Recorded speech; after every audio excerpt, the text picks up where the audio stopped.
Muy buenos días. Agradecerles a los medios que nos hacen favor de acompañarnos el día de hoy, a la diputada Amalia García, al diputado Mario Carrillo, la diputada Claudia Águila, a los compañeros Víctor Rolón Rodríguez de FUNEPED, a Julio Mata Montiel de AFADEM y FEDEFAM. El tema desaparición forzada de personas. Los aquí reunidos diputados y diputadas consideramos que toda vez que existen diversas iniciativas en materia de desaparición forzada de personas presentadas por los grupos parlamentarios del PRI, del PAN, del PT, Movimiento Ciudadano y del PRD, las que en lo fundamental buscan adecuar la legislación en materia de desaparición forzada de personas al estándar internacional, haciendo su persecución imprescriptible y donde se considera que pueden cometer el delito de desaparición forzada de personas tanto miembros del gobierno como particulares con anuencia, permiso, instigación o equiscencia del Estado.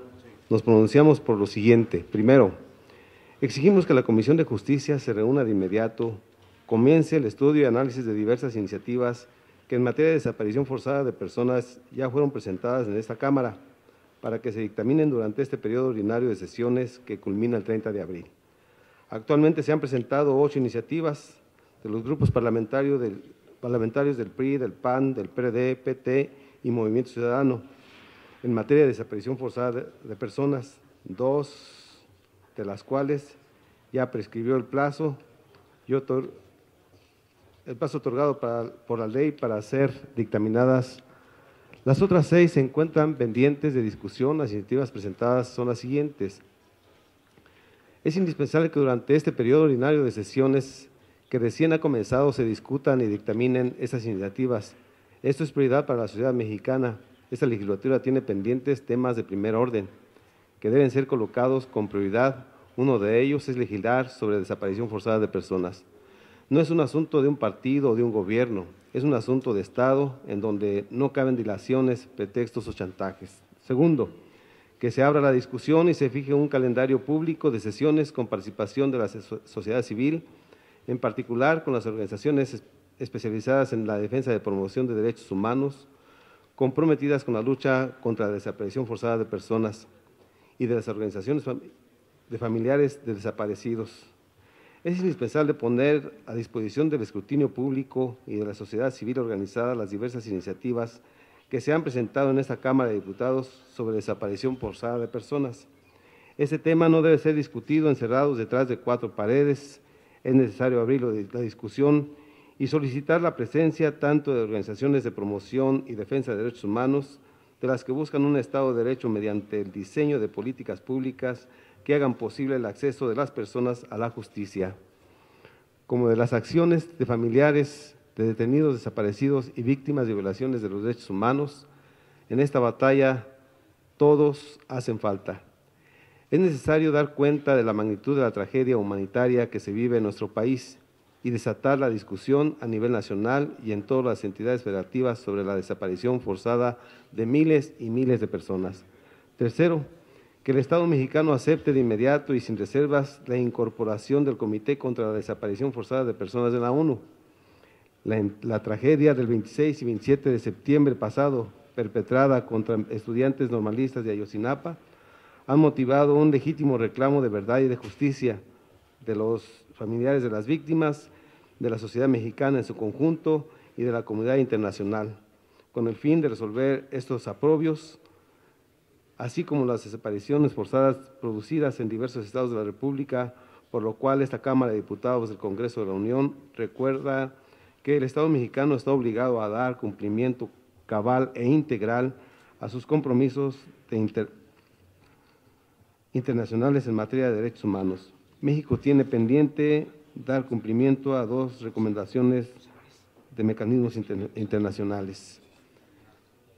Señores de los medios, este es el tema que hoy nos ocupa.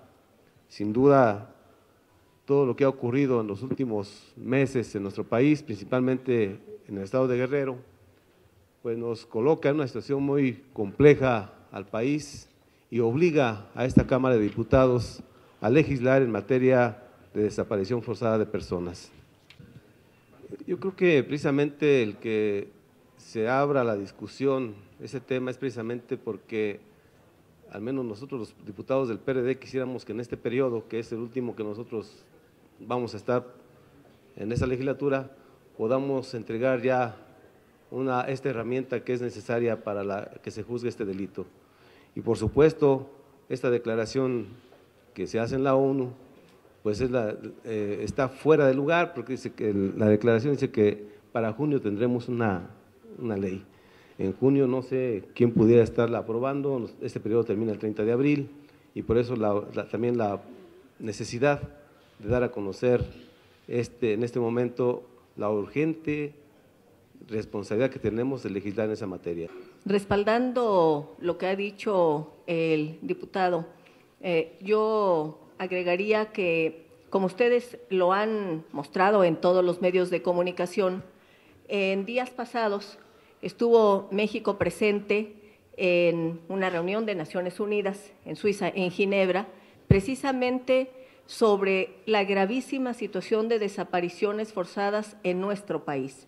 Y en los próximos días, entre jueves y viernes, ya emitirá esa Comisión de Naciones Unidas sobre Desapariciones Forzadas, que es una comisión muy relevante, que tiene una enorme actualidad para México, una opinión, y por supuesto que es una opinión muy importante que deberá ser acatada plenamente. ¿Qué es lo que sucede con esta Comisión sobre Desapariciones Forzadas de Naciones Unidas? Que hay un asunto pendiente por parte de México. El diputado ha hecho mención a una iniciativa de reformas en el ámbito penal, en el ámbito de nuestro Estado de Derecho en México, pero hay un asunto adicional pendiente de México con Naciones Unidas en relación con las desapariciones forzadas. Se ha estado planteando por diversos organismos y también por organizaciones de la sociedad civil que México levante, es decir, quite la reserva al artículo 31 sobre desapariciones forzadas con esta Comisión de Naciones Unidas. ¿De qué se trata esto? Y yo lo quiero subrayar, es muy importante. México debe quitar la objeción para que puedan acudir particulares a presentar su queja directamente, de manera directa, ante esta comisión, ante este comité, es un comité de las Naciones Unidas sobre desapariciones forzadas. Entonces, el llamado que desde aquí lo hemos comentado, queremos hacer también, es a que México quite esa reserva. Habrá una opinión que se va a emitir en los próximos días por parte de este Comité de Naciones Unidas, de un comité que tiene una comisión técnica, pero además se debe quitar la reserva. México ha estado haciéndose eco, y el gobierno mexicano, de los reclamos que hay, acudió a esa sesión de trabajo reconociendo que hay más de 22,000 desaparecidos.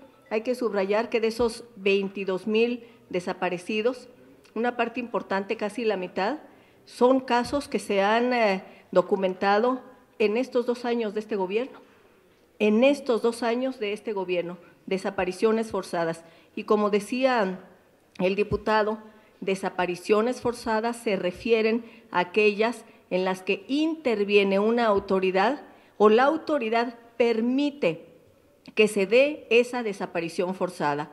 Y los expertos están planteando adicionalmente, y sería la base, estas reformas, para ir después más allá, que se hagan estas reformas y que después se vaya a una ley general sobre desapariciones forzadas, porque en cada estado de la República la legislación penal es diferente. Hay estados de la República en los cuales ni siquiera existe el tipo penal de desaparición forzada, sino que se habla de secuestro. Se tiene que garantizar que la visión más avanzada y el concepto de desaparición forzada en el que participa una autoridad o permite la autoridad que se dé la desaparición cubra a todo el país. Y finalmente yo agregaría un asunto que también lo hemos comentado y en el cual coincidimos, que es que se genere una base de datos que permita que a través del ADN, con las fosas que se han estado descubriendo y decenas de cuerpos que han aparecido, los familiares puedan saber exactamente de quién se trata. Entonces, tener un banco de información genética resulta relevante. Yo subrayo solamente eso.